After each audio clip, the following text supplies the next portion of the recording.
What would you do if the little blue dot on your phone told you your wife was somewhere she swore she wasn't? Somewhere she had no reason to be at 2:17 in the morning. I was sitting in my car outside our apartment in downtown Chicago, engine off, the glow of my phone lighting up my hands. The street was quiet, just the hum of distant traffic from Lakeshore Drive and the flicker of a broken streetlight across the road. Her name sat at the top of my screen, Emily. "I'm at Jessica's," she had texted 5 minutes ago. But Google Maps didn't lie.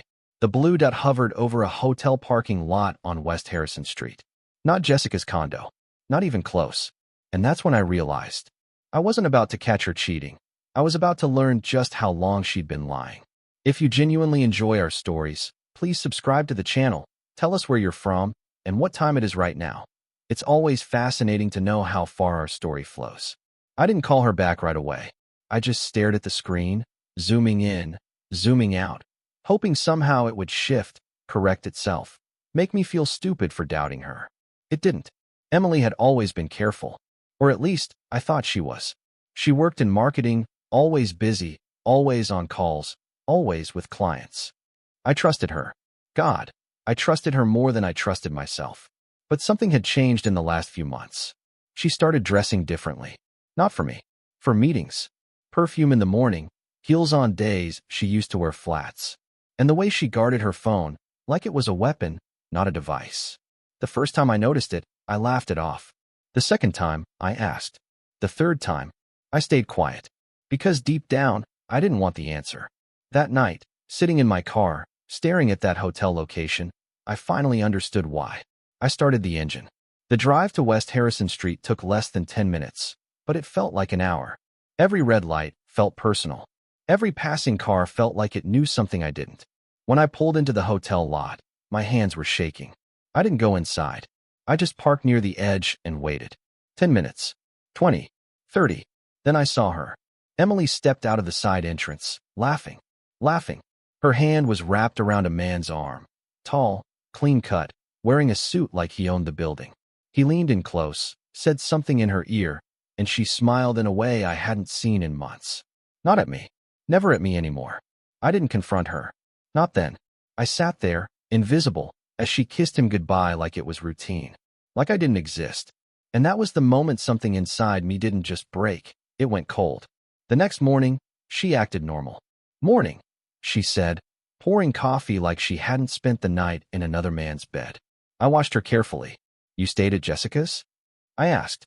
She didn't hesitate. "Yeah. We had wine, talked late. I crashed there." The lie came so easily, it was almost impressive. I nodded. And I smiled. That was the first lie I caught.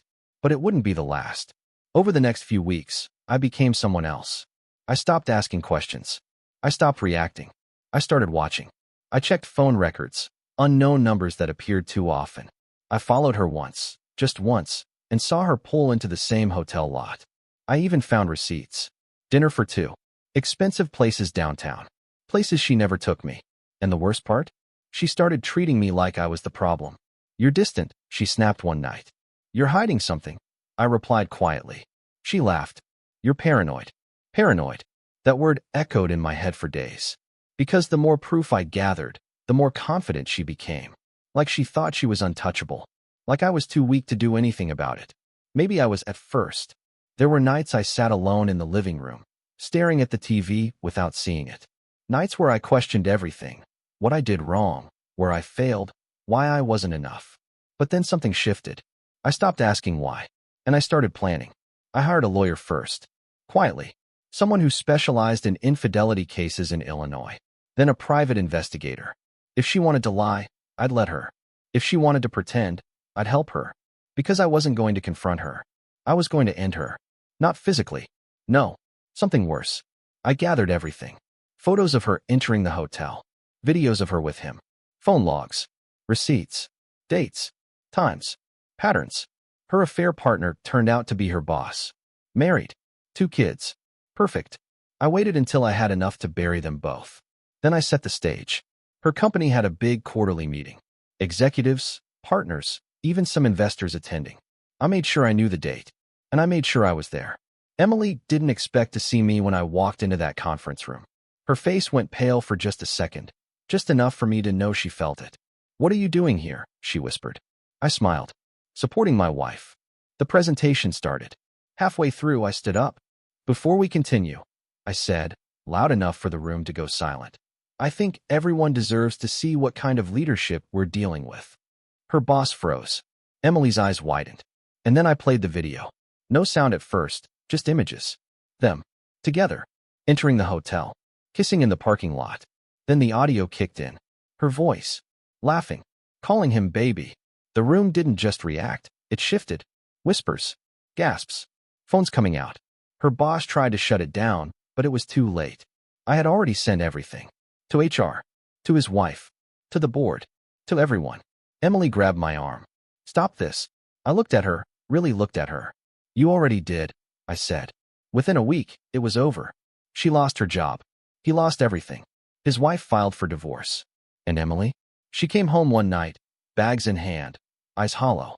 "You ruined me," she whispered. I shook my head slowly. "No," I said. "You just didn't think I'd notice." The divorce was quick, clean, calculated. I kept the apartment, most of the assets, and the silence. Months later, I still drive past that hotel sometimes. Not because I miss her, but because that's where I learned something important. Trust doesn't die in one moment. It bleeds out slowly until there's nothing left to save. The end.